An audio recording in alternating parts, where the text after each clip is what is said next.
Warning: this show is intended for mature audiences only. Viewers' discretion is advised. This show may contain strong language and sensitive or controversial topics. We are not attorneys and are not providing legal advice. The views and conversations are our own thoughts and feelings, and therefore, purely speculation. The entertainment world and beyond. Skywalker air miles, feeding on a surface, gliding on water, constricted and conflicted. Welcome to Purely Speculation, a show that exposes the harmful effects of the criminal legal system. I'm your host, Heather Lewis, the Executive Director of the Reuniting Family Bail Fund and practitioner of participatory defense.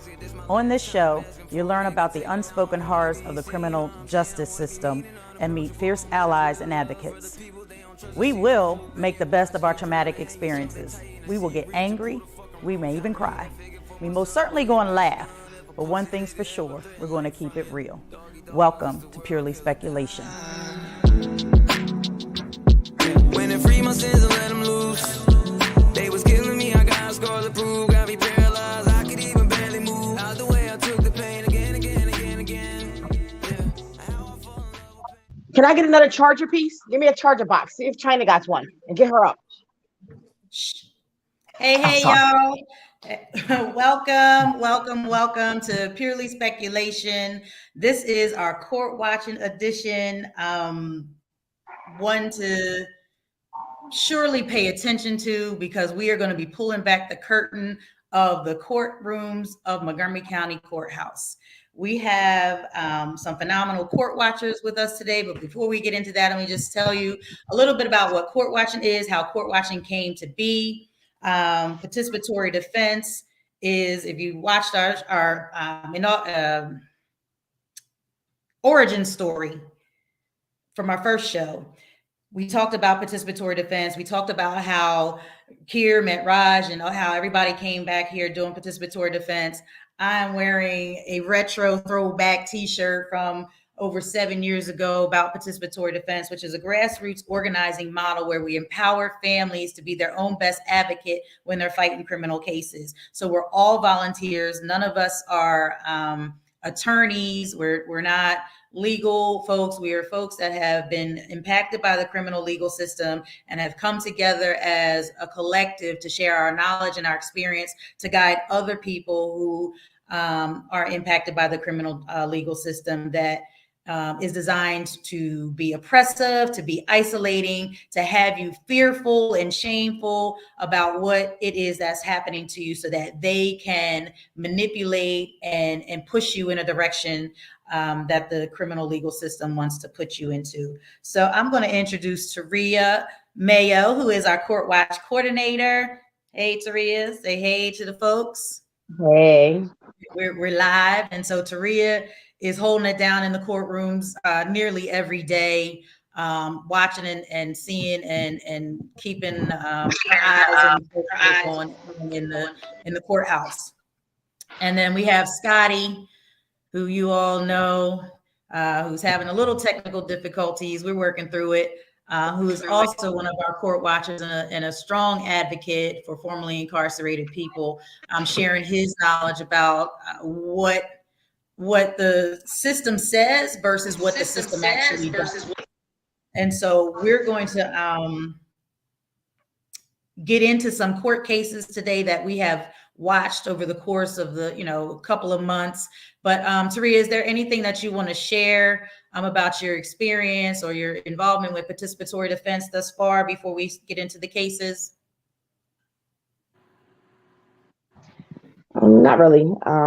Just that, participatory defense, you said everything is pretty much we just a navigating system to help loved ones and incarcerated members of their family, or even ones fighting cases out here just to navigate the system, the legal system. And we just here for justice, fair justice and reform.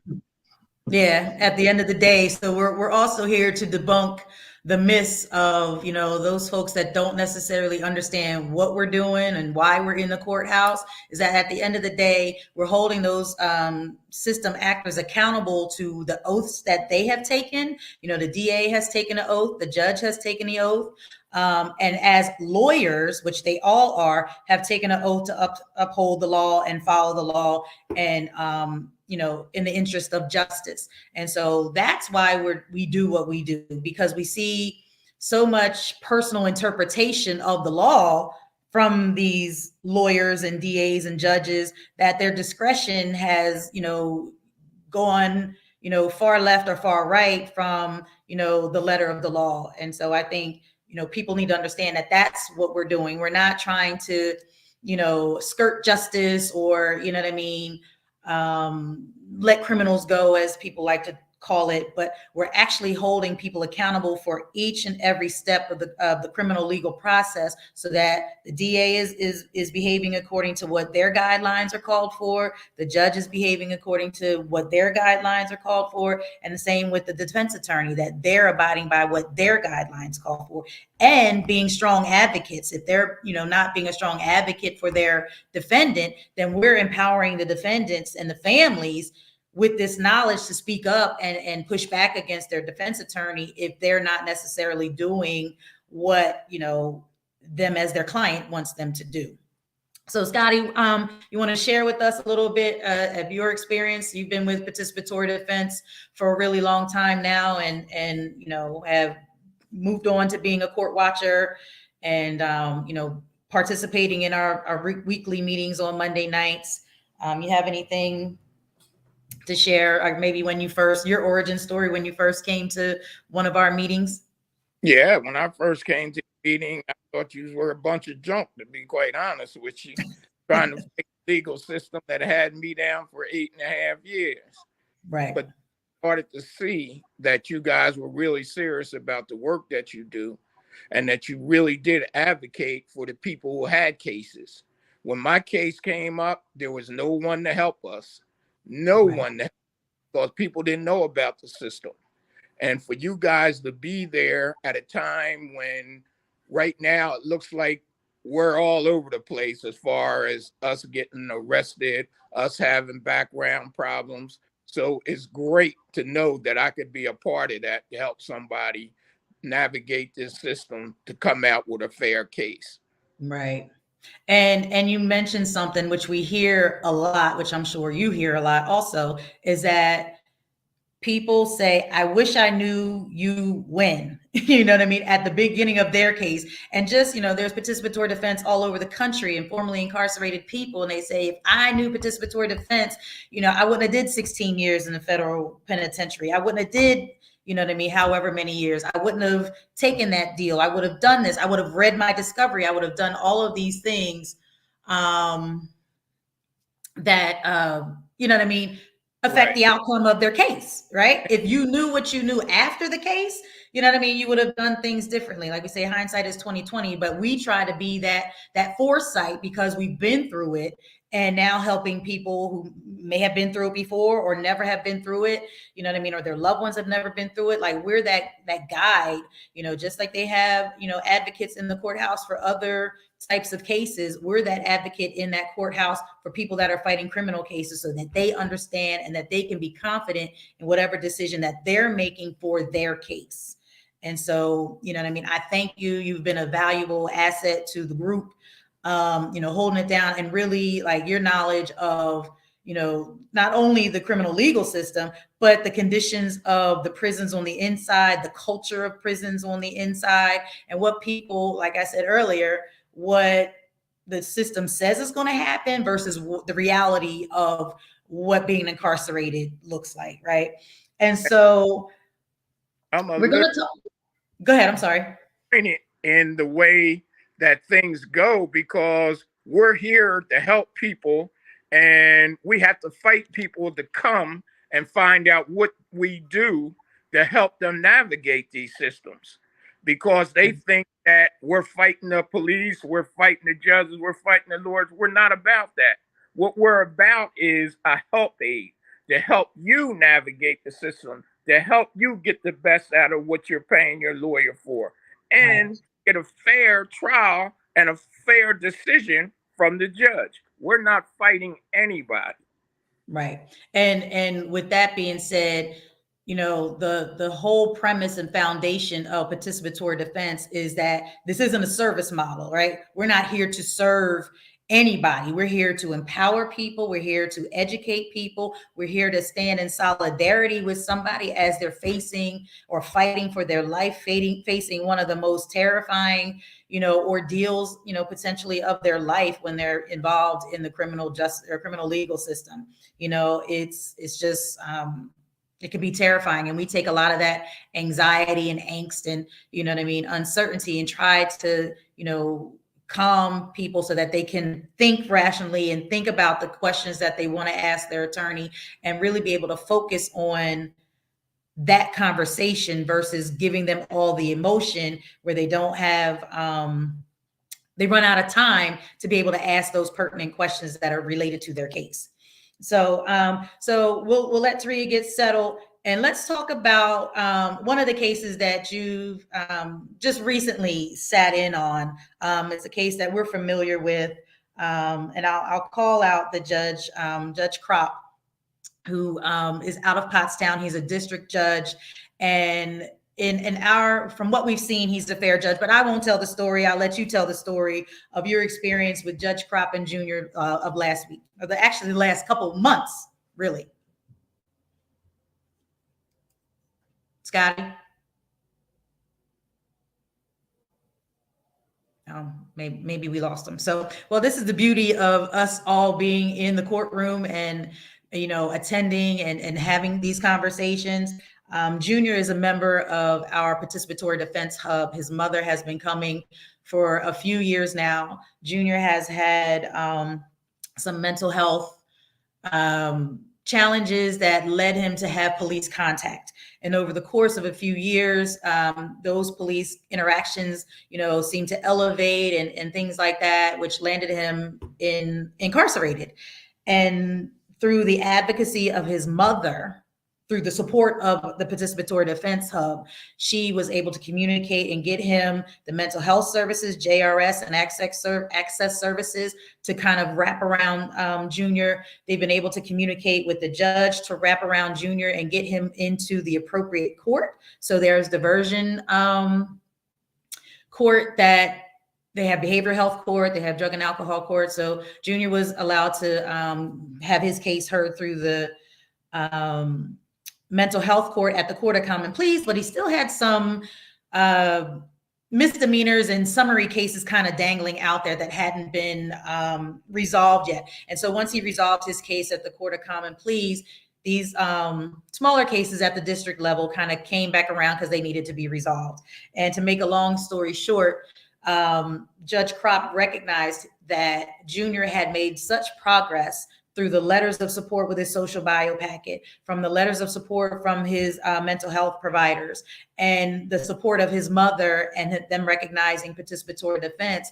Judge Kropp did not want to interrupt or impede the progress that Junior had made. Junior's working, Junior bought a car, Junior's working on getting his own place. Junior has been successful at managing his mental health and recognizing that there are certain things that he needs to do to be successful, that those summary misdemeanor cases were dismissed with prejudice.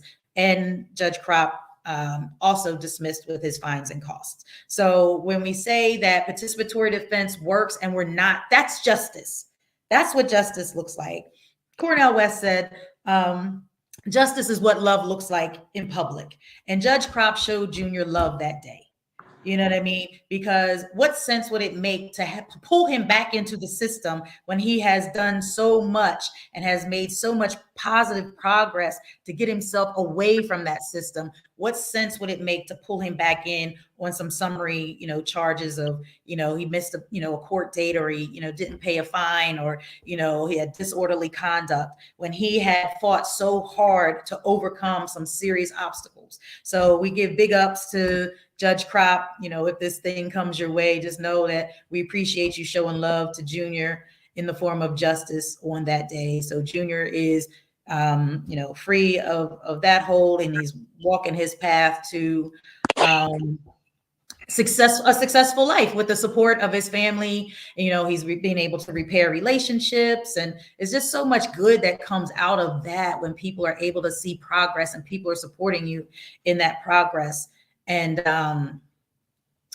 Scotty, you have any? Did I hit everything? I know Carol is so grateful. She has been a staple in our participatory defense hub and an advocate for folks, other families who have, loved ones who have the mental health component, that she, can guide them and direct them to the people that will help them get the justice that they need when they're facing mental health crisis, along with the police contact. Yeah, he was fair beyond. He understood what the situation was with Junior. He understand the work that Junior put in to get to where he is right now.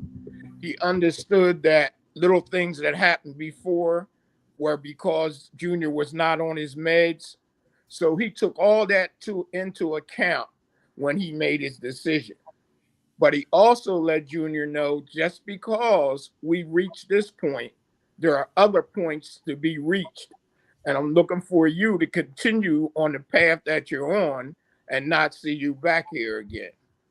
And with that, he told Junior's mother, get in touch with me and I'll help you along the way to keep him straight and to help him with his fines and costs, which I think was really big, because they know that he's struggling to try and handle them, and they can bring you back into court because of those situations. So big props up to Judge. Right. Yeah. And we will do that on this show. You know what I mean? We're going to highlight when justice is served, and when, the judges actually, exercise justice and following, because I believe that's what the law is designed to do, is for fairness and justice. And you weigh the evidence and you make a decision. There's not supposed to be bias. There's not supposed to be, skipping steps, so to speak, that, maybe the warrant wasn't necessarily completely accurate, but the judge allows it anyway. Or there's certain evidence that the judge will allow that's not necessarily, and which will, this was going to be my what the fuck moment, but since we're moving our cases around, and this is Judge Carpenter, so we're going to talk about Judge Carpenter, and you sat in on this case too, and we won't go too deep into it because I think there's going to be some things that are going to come back out of it, but and you'll know what I'm talking about when I start to share the details of the situation, is that there were 3 co-defendants, right? One for firearms, a homicide case, firearms involved, 3 co-defendants. This one co-defendant did not possess a firearm. And the judge, the DA, was trying to put a firearm into this defendant's hand. Through the video evidence that they had, the judge clearly, adamantly said, I do not see a gun in this person's hand. You want me to put a gun in this person's hand to further your case. Okay, boom. That was dismissed. They were able to sever the cases, right? And so no sooner, a few weeks later, that defendant, who was exonerated from having a firearm through video evidence, then in turn, Judge Carpenter accepted a guilty plea for having a firearm. So those are the types of things that we want to highlight, because it's like, make that make sense. You know what I mean? Like, and maybe you can jump in on this for your opinion, and Taria, if you're ready. You know what I mean? We're purely speculating, right? What was in Judge Carpenter's mind? Did he even think? Did he remember that this kid, that he exonerated him from having a firearm? And then here we are a month later or 6 weeks later, you accept a guilty plea from him for having a firearm for the same case? Yes. What happens with that is about, when we always talk about just us, it's just us. It depends on how far the DA pushes his case and how far the judge feels comfortable with helping those cases be pushed through, because of their caseload, because of the DA's caseload, and we're just a commodity. And those are the things that we're in here every day fighting for, to make sure that we get just due and not just pushed through because you want this case over with, because you have 3 other cases that you want to try this week to get out of the way so that you can clear your table. And we're getting pushed further and further in these jails upstate because they want to clean their slate. So that's why we sit there and try and be an advocate for these people who are being pushed aside. Because a lot of times you're paying these lawyers thousands, tens of thousands of dollars, and all they do is sit through your case. Right. And I'll say this, and reminder, thanks to everybody that's online, that's watching. Please remember to share, like, and throw comments in the chat if there's something that you have a question about, or a question of one of our court watchers, or how you want to get involved. Please, drop us a comment, or make sure you share and like. But also too, and it's so the fact that we're pushing back against this particular situation does not take away from the fact that there was a victim. Right. And we don't want to add victims to this situation. And I think that's what happens when you don't do your due diligence as a DA and as a judge, making sure that the DA is doing their due diligence, or the defense attorney making sure that everybody's doing their due diligence. You end up with another victim, because that's exactly what this young man became now, because now you perjured yourself, and everybody around you allowed you to perjure yourself. And now you're going to do some time for a crime that you were exonerated from before.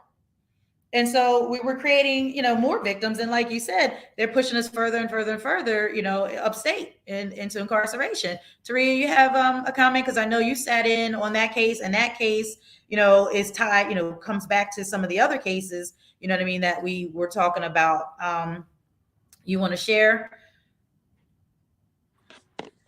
Well, yeah, I'm actually sitting here, and I actually was just going into my notebook, and I came across Brandon's actual case, and the day that he took his plea agreement, and he definitely perjured himself on the stand.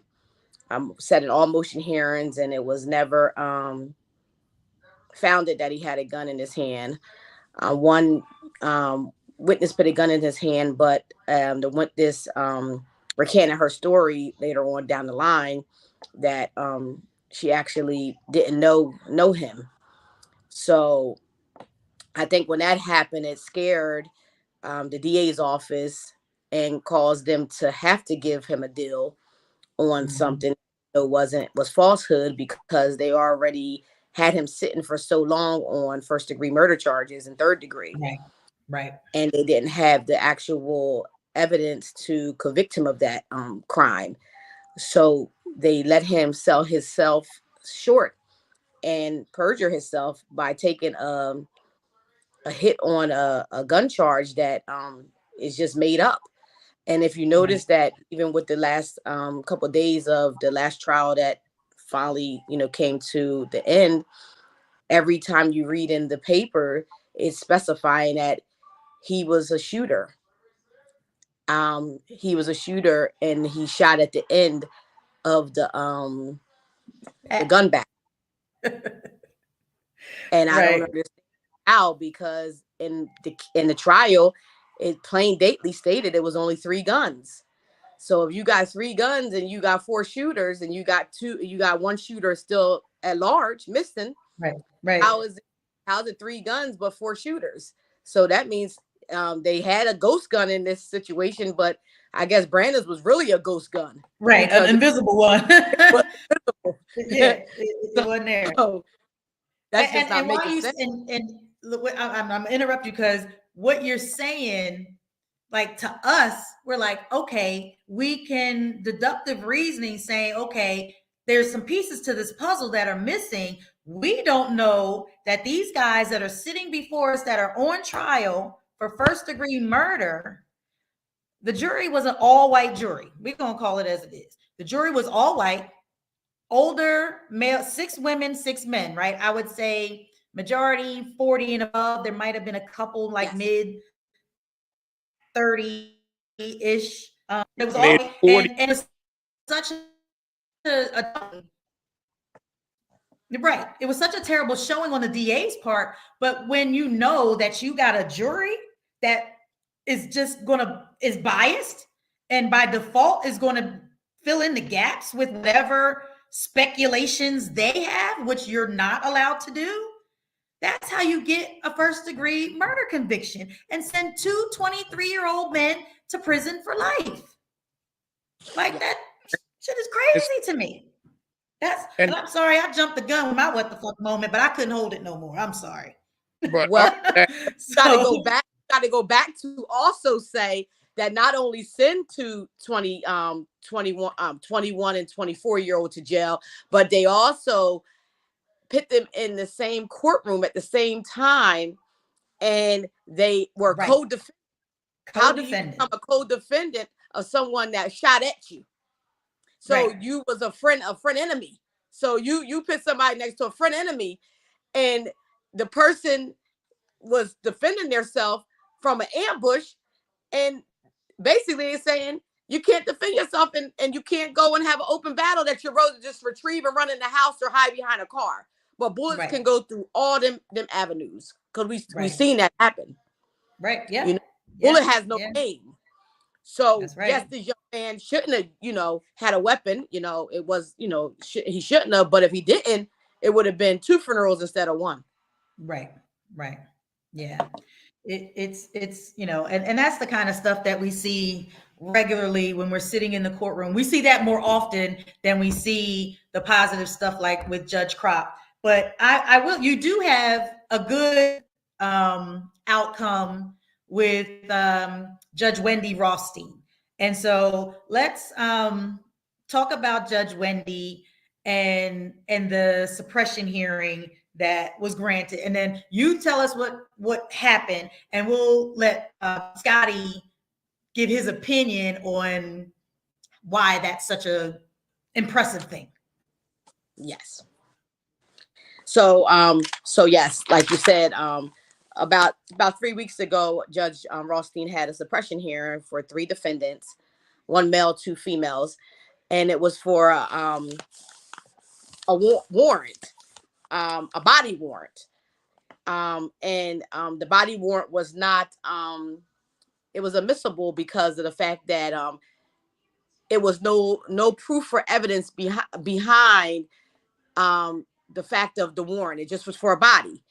And they searched the premises. Well, they searched the trash.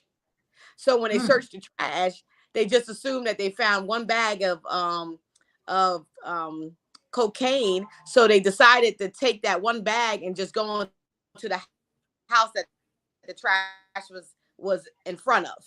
And that's against the law. You can't do that because you don't know who they came past the trash can. Yes, fruit of the poisonous tree. That's fruit of the poisonous tree. Yeah, hold your thoughts, Scotty. We're going to get to you. Hold your thoughts. Let Taria finish, because it gets better. So that was the 1 warrant. So they turned around and tried to do a 2-for-1. So basically, they tried to take a warrant from March and a warrant from another time, say November, and pit them both together and make 1 case out of it. Right. And Judge Rothstein wasn't having it. Judge Rothstein is a tough cookie, but she also is a facts judge, and she writes, and she was a journalist, and she was definitely she's about the facts of the law. So she basically told them that she cannot accept this. This is unacceptable.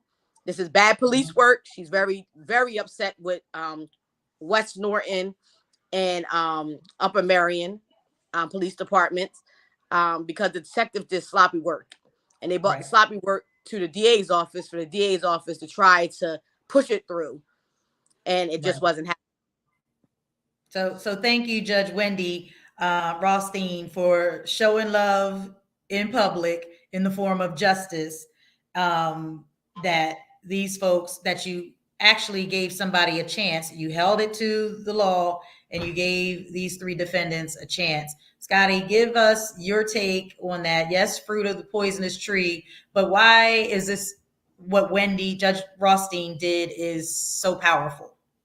It's powerful because in Montgomery County, you usually don't get a chance. They put you in front of whatever evidence that they find or didn't find. And what they do is they break the law to make the law. And for them to put two warrants together, okay, a body warrant at that. And a body warrant is a warrant that is just for your body, for you. If they came to my house, okay, they could not come in if I wasn't there. If they see me on the street, they could arrest me. But as far as coming with a warrant to search my house and you only have a body warrant, that is illegal. If they do that, they have to throw the case out. But they always wrangle some kind of situation to be able to keep that in. And the other thing I wanted to say is when we were talking about the murder case, about the ages of who they had trying you and who they had bringing in an indictment against you. Right. There's never us, people of your peers. You never see that. Well, we can't say never. Not never. I'd say 98% of the time. And, there's no people of color I'll give on you the that. jury. And there's, like you said, peers. Like when you're talking about a jury of your peers, they look like you. They're in the same age bracket. They kind of, similar lifestyles and things like that. But it's by design that they're picking and choosing people that do look nothing like you, have no understanding of your culture, of your slang, of how people of color interact with each other, or what's their knee-jerk reaction, which might be something different than what somebody else's knee-jerk reaction of another culture, and it's looked at as being wrong versus, okay, let me think about the culture that this person is coming from and understand. I want to shout out to Maureen and Miss Keisha. Thank you guys for showing up. Keisha is the grandmother of one of the young men who was just recently sentenced. So we're still going to be holding it down and rocking out with them as they appeal the outcome of that case. So we're still going to be standing with that family until the end, until, we bring them home, bring Joshua home. Right. So, I have a special treat for y'all. We're going to have a commercial break, but I'm going to intro this commercial because it's a dear friend of mine who is a phenomenal therapist who has such vision.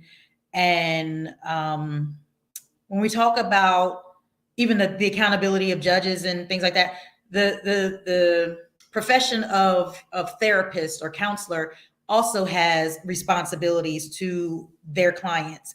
And this woman takes her job so seriously. I'm so honored to know her, so honored to be able to share space with her and work with her people and her work with our people and really, seek healing. Just like we're seeking justice, she's seeking healing from our traumatic experiences. And this work is nothing but trauma. It's rooted in trauma. It's based in trauma. It produces trauma. And even the people like the actors that are in the courtrooms, they have to be traumatized hearing this stuff all day, every day. The sheriffs and the judge and the DAs, like you have to do your self-care. So we're going to watch a quick video about your self-care and the impacts of trauma on your life, and encouraging folks I'm an advocate for therapy. I'm an advocate to normalize seeking therapy because we all have experienced some things that our brains just can't manage by themselves. So we're about to see A Prisoner of the Mind by Akia the Therapist. Your thoughts can take you on a journey you never dreamed when you feel trapped and your reality isn't what it seemed. You want to feel better but can't help but think of the worst. When all you did was be born, but your family seems cursed. Nobody wants you, not your mom or your dad. When you were hungry, you stole food and they labeled you bad. They sent you to jail, said you were a menace to society. So many people, too many faces, now you've developed anxiety. Your heart races now. You break out in cold sweats. Yell into the guards, but receive no help, just death threats. You're forced to live in a world only you know, where your thoughts don't make sense, now they're labeling you psycho. They send you to the hole, forced to live in solitary. The only phone call you ever receive is about your mother's obituary. Struggling with thoughts, did she love me or not? Maybe she did, but not enough for her to stop. The drinking, the drugging, each day and each session. They said I had anxiety, now they're telling me I have depression. They say Black Lives Matter, but mine never did. You see, the system is who raised me. It started as a kid. I had to learn to survive from what I seen in my community. Gun toting and drug dealing, that was my only opportunity. The odds were against me from the day I was born. Drugs hit my mother, jail hit my father. How can I not be torn? Between the streets that raised me and who also praised me, the trauma I endured caused my mental health crisis. They used the money and the fame as things to entice us. Now I'm a prisoner of my mind, not only the Department of Correction, lost in my thoughts looking for any sign of protection. Stop saying Black Lives Matter, you don't know what Black lives go through. Our mental health is as real as jail, and if left untreated, our thoughts become our very first jail cell.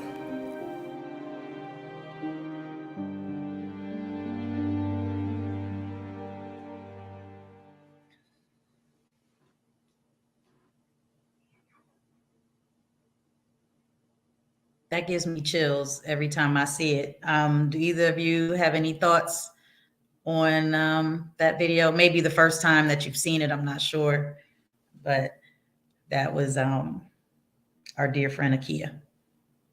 Hey, very moving. And it sets the example of what we go through day in and day out. I know That was definitely powerful. In the court system a little more than I am, longer hours and whatnot. So I can sympathize what she must be feeling, seeing these cases time and time again, because I know that it just boggles my mind the way that they put us on the plantation and ain't no cotton there. Right. Taria? It is definitely, it's definitely, like you just said, Mrs. Scott, that is definitely as I go in day out and day in and day out. I've been sitting down here since they opened back up since COVID in September when I started with my first homicide case, September of 2021, when the courthouse opened back up. And it is very, as I sit down there and now going on like the 55th trial for homicide since September. And every time I go in there, it gets black and dark because when I think of the courthouse and I think of the courtroom, I think of the movie Get Out. And Get Out because, it's like when the guy was put up on the mantle and it was to the highest bidder. And I think of that because when it's time for the verdict to come in, the whole across the street comes over like a tribe. And they fill up the whole right side of the courtroom. And tell me who those people are. You know what I mean? Because it's not community. It's not community, right? They're the detectives, they're the DAs, they're the big dogs, they're everyone. And they just want to see how it goes down. And they want to see how it goes down. And when the highest bid comes in, then it's like ding-a-linga, right? $100, we got them. So right, like a Monopoly game, it's not collect $200, just go straight to jail. Yes, yes it is. Yes, it is. It's that,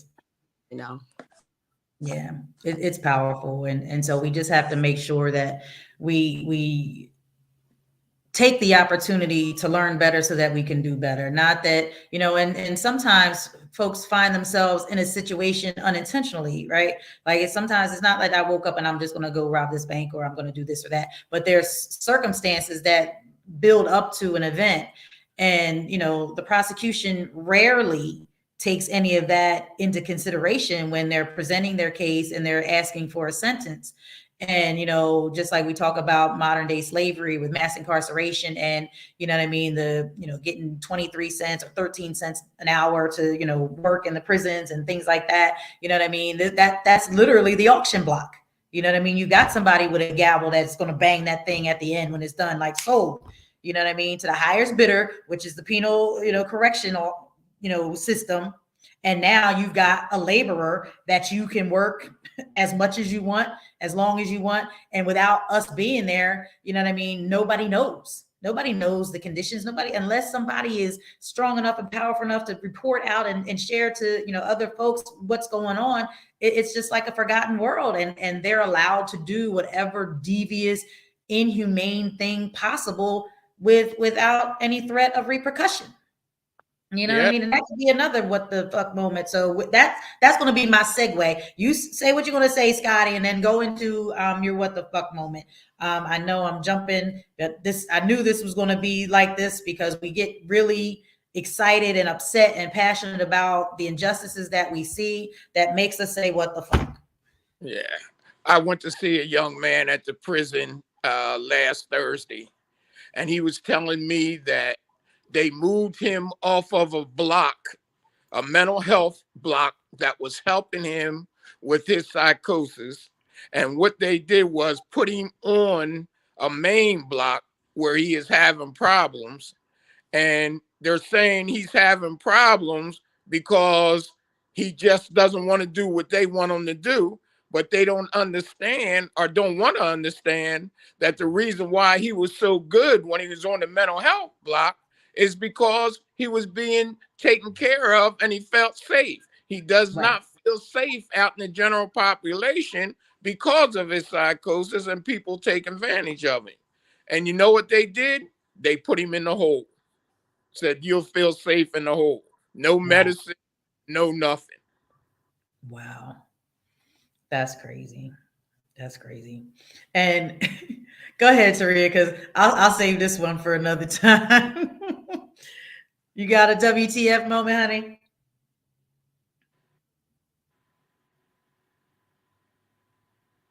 Yeah. I just, it was a big boom this week in the courthouse, and it was bound to happen.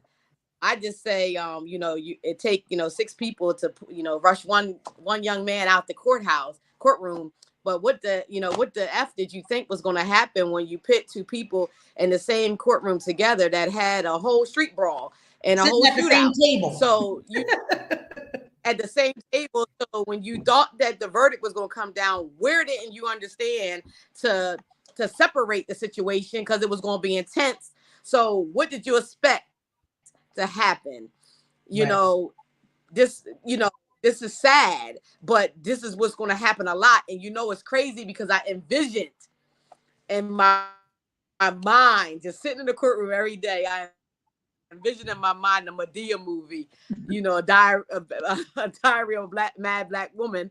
And when the man was in a wheelchair in the courtroom, and I always said, let me get to the back when the verdict comes, or let me be by the door, because I just got a vision that somebody gonna take that sheriff's gun and just spray the whole courtroom. And I just don't want to be a victim to that situation.